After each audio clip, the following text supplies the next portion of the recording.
Hello, I'm Matt Gillard, and welcome to another edition of Capital Corner, your weekly news and views on what's happening here in Lansing around early childhood issues.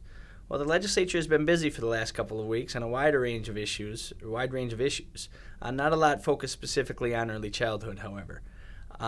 Some issues on school reform that I'm certain a lot of parents of children will be interested in.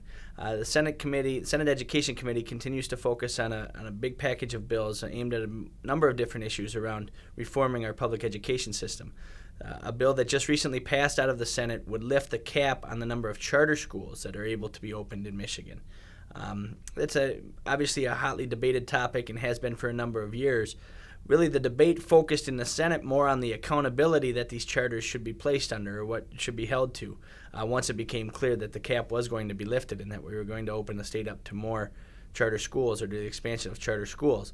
The supporters of traditional public schools do not feel that the accountability measures placed on the charters in the Senate bill were sufficient or were at a level playing field as what traditional public schools are held to. So as this debate now shifts over to the House, look for that to continue as more discussion continues around what's the appropriate level of accountability to hold the operators of these charter schools to. But it does look like there will be an expansion of charter schools, or at least the opportunity for an expansion of charter schools throughout Michigan.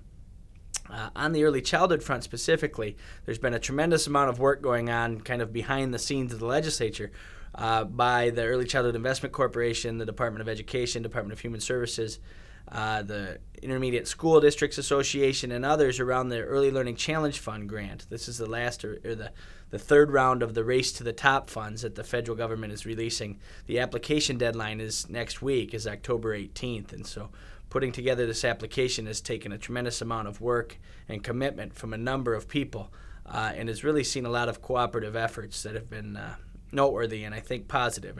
And a lot of people really believe that Michigan is putting together a very strong application and has a real strong chance of getting of winning this competitive grant process and receiving some much-needed funds for early childhood programs.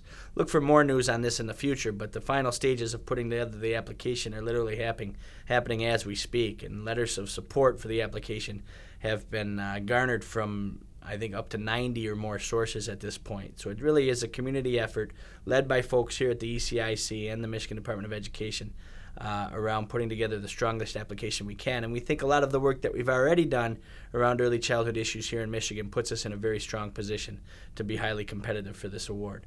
On a bit of positive news, there is some positive news to report this week. It was reported this week by both the House Fiscal Agency and the Senate Fiscal Agency that revenues that the state is generating are actually up quite a bit over what was projected from last May's revenue estimating conference.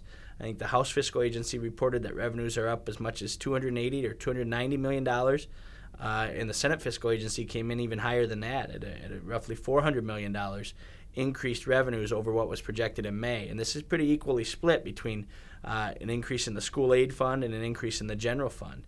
While this is certainly positive news, I think it's certainly way too early to expect that this means the programs that early childhood supporters care about, these much-needed programs, will see significant increases because of these increased revenues. I think it will be as important as ever for us to continue to advocate on behalf of young children and families with young children, and that the state needs to continue, or even more so, make these programs a priority as they decide how to budget these revenues and other revenues as we move forward. There will certainly be competing interests looking for restoration of cuts they may have received in the recent past, or expansion of programs that they think are equally as worthy.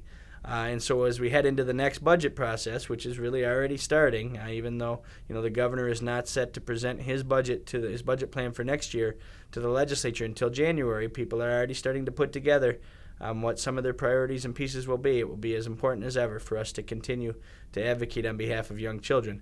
And while it's certainly a positive sign that revenues are up, at least at this point, we'll continue to need to be steadfast in our support for our youngest citizens. That's all we have this week. Please tune in again for further updates on what's happening around early childhood here in Lansing. Thank you.